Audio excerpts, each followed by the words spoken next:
Hello and welcome to the continuation of my Mass Effect 2 video series. Now there's been a bit of a change since the last time I recorded this, because I was on Windows 7.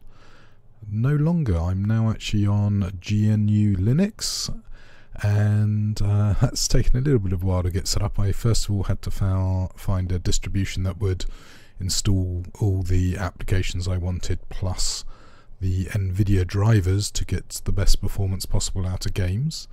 I then had to install something called Wine, which enables you to play Windows games basically on Linux, and a couple of other bits, Wine Tricks and Play on Linux.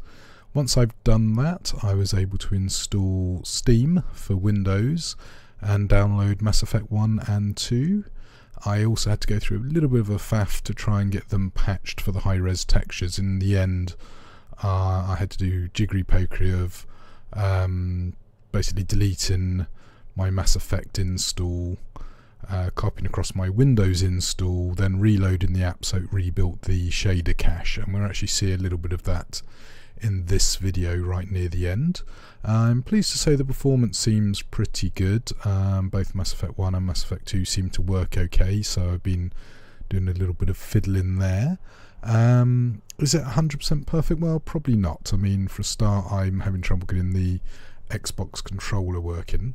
So I've had to give up on that and just use the keyboard and mouse, which was a little bit of fun and games, because when it came to Mass Effect 1, my install obviously had the Xbox mod installed, and that meant I couldn't get it working properly. So it's been I don't know, about 3-4 hours of faffing around with the config to get it all up and running. So it's not quite as easy as Windows, but it's not too bad. Anyway, as you can see, I am scanning for minerals, deliberately trying to avoid the landing site, so I can actually get this rich colony down to, I think it's moderate I go to. Once I find the landing site, I'm going to drop in and do a little DLC mission, which is the Mako replacement, which sadly is just not quite as good as the Mako in my opinion. Now, I've spoken to a few friends recently about Mass Effect, and they think I'm a little bit crazy preferring Mass Effect 1. I explained to them, you know, it was due to difference in philosophy that I personally preferred Mass Effect 1 to 2. However, you know, Mass Effect 2 is a great game, and I am enjoying playing it again, particularly as I can play it on Linux now, and as I say, the performance is pretty good.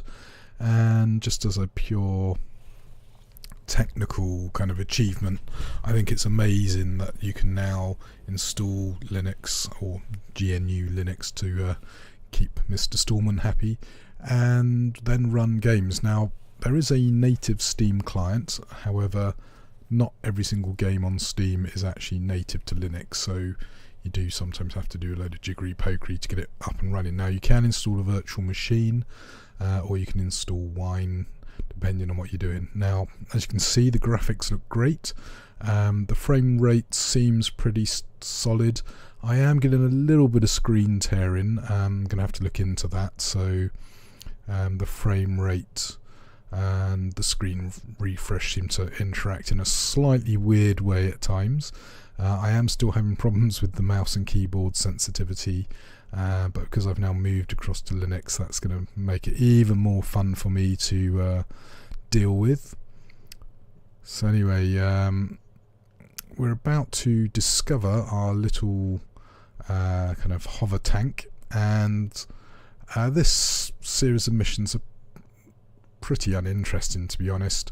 You start off by basically discovering the device. You then go to a sort of circle on the ground and kind of hover over it, trying to extract minerals, and you kind of start jiggling around, and you have to kind of use your mouse and keyboard to stay in place. It's got a slightly better cannon, I think, than the original Mako, and you know, it's a nice, cool idea, but I'd rather they, as I say, just fix the Mako.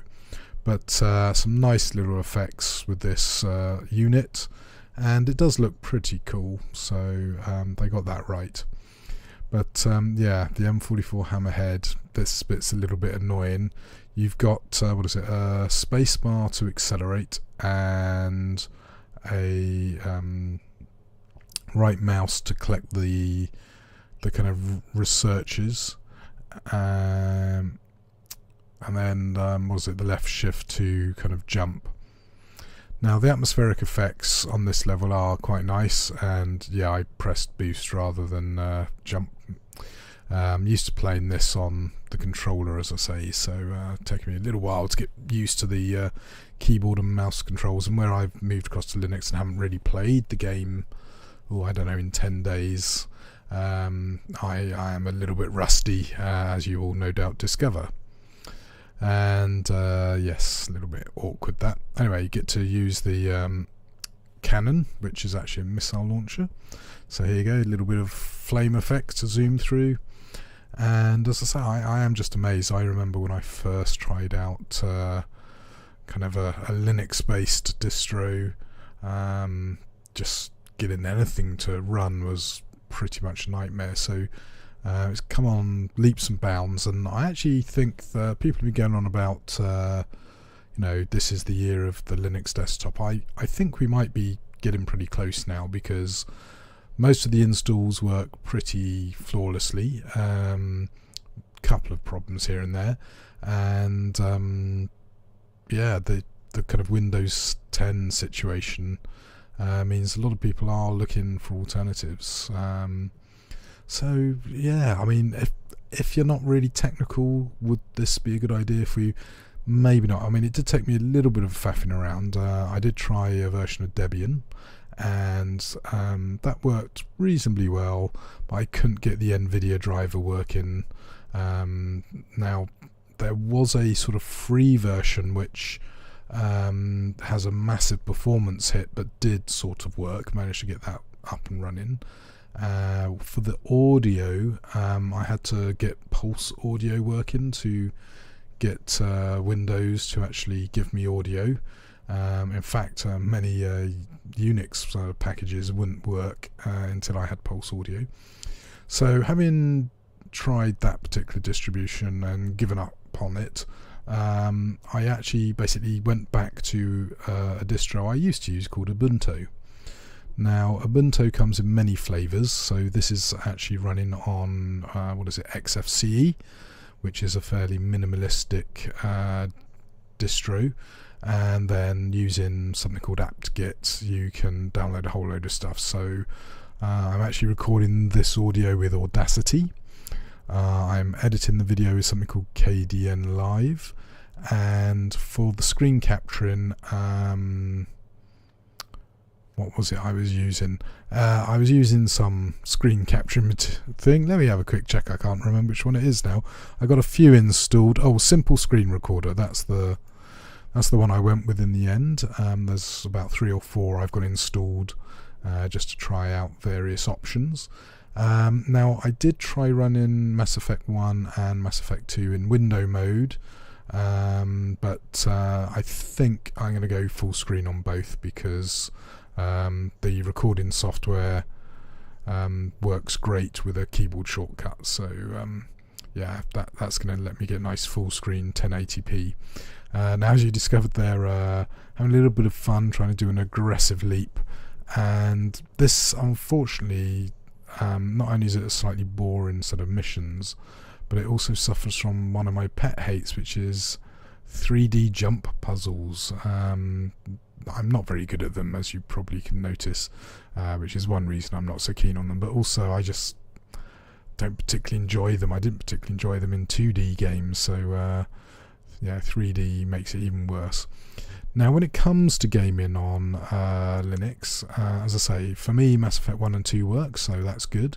I believe you can get the Witcher games working, so I'm going to have to look into that. The older games tend to work quite well. Things like Mass Effect Andromeda, I'm not sure that's going to work. New Marine Torment, I believe, does have a Linux client, so I'm looking forward to looking into that. Now, I believe I've got a Windows client, so I have to check if I can get myself a Linux version. So yeah, there's quite a few games coming out now on the platform, and obviously all the Valve games, Half-Life and such, they all work great on the Steam that is available for Linux, and of course Ubuntu is the main platform for that. Anyway, we are about to see some weird graphical glitchiness, which is where I had to delete and rebuild my Mass Effect 2 installation. I'm pleased to say that did seem to fix the issue with the shaders, because I couldn't actually get the shader repair tool working. So it all looks great so far, but you can start seeing a bit of weird. Oh, where's all her clothes gone? Why is she looking like? Oh my god! Make it stop! Kill it now! Anyway, there you go. That will do for this video. I think we will follow this up with my fixed installation, just so you can see the difference. Anyway, I hope you've enjoyed me waffling away about moving to a Linux install of ME2.